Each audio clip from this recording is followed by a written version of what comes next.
Hello, I'm back again today to review this book. Um, it's called Walking with the Himalayan Master. It's a book on Swami Rama, that's him, written by Justin O'Brien.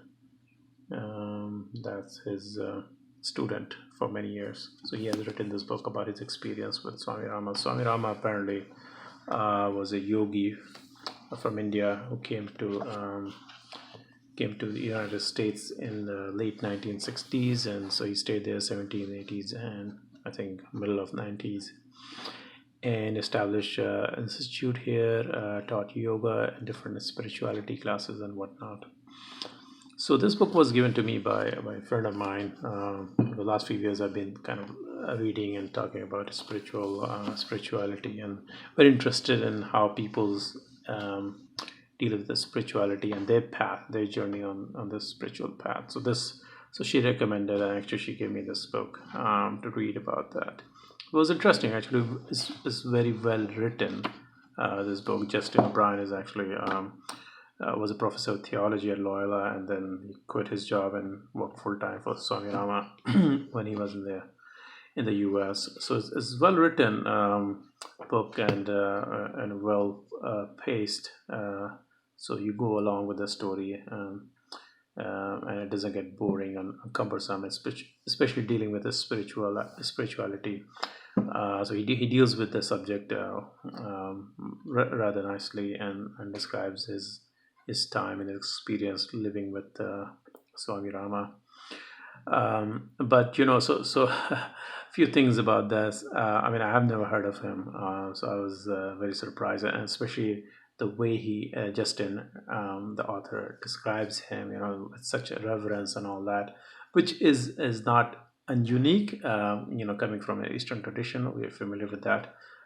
So it was kind of surprising for me. I was like, how come I never heard of him? And there are some incidents, some things about him that seems out of place. Like, for example, that he was made Shankaracharya. I was like, okay, well, if he's made Shankaracharya, I should be able to look that up. I wasn't able to find any reference to that.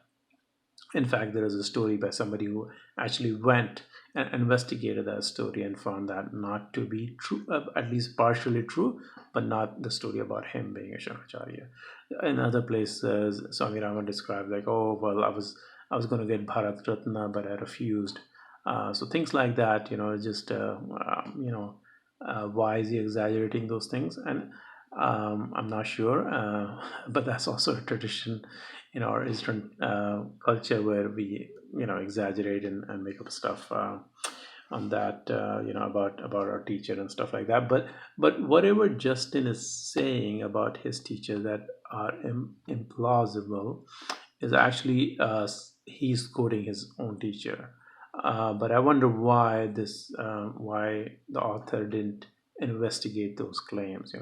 Even if you have reverence for the teacher, that doesn't mean that you're gonna let go of all the claims. You have to critically analyze everybody and all the claims and investigate that. So he fails in that aspect. But he described his spiritual journey, coming to terms with you know with this man and what tradition he's bringing, which was foreign to him. So it's really nicely done. Some of the stuff I don't know whether to believe or not. I have no reason not to believe. It could be true. Like, he was under examination, he was able to control his, for example, body temperature or heartbeat and stuff like that.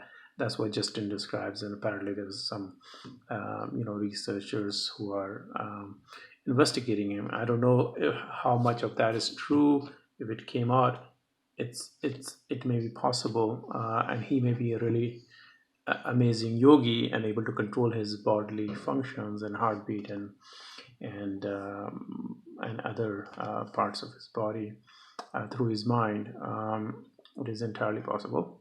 Um, but as a student of science, of course, I have to investigate that, right? I have to see that if that's possible, and so that's interesting. The other thing I was going to say is that when I was looking up doing so after reading about half the book, I was like, okay, I got interested, like, who is this person, how come I don't know about. So I did some research on him, and in fact, uh, he is a real person. He has established institutes in India and the US. But I found one reference of a sexual harassment claim against him, which in 1990s the woman was awarded, I think, millions of dollars, at least in one web page.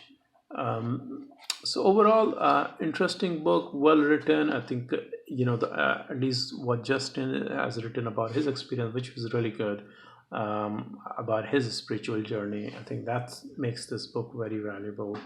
And he documented, he spent his time 20, 30 years with him, and he documented all that experience, and brought some of this in this book. So I think interesting from the point of view of a personal individual's journey and spirituality. So it was an interesting read, actually. So thank you.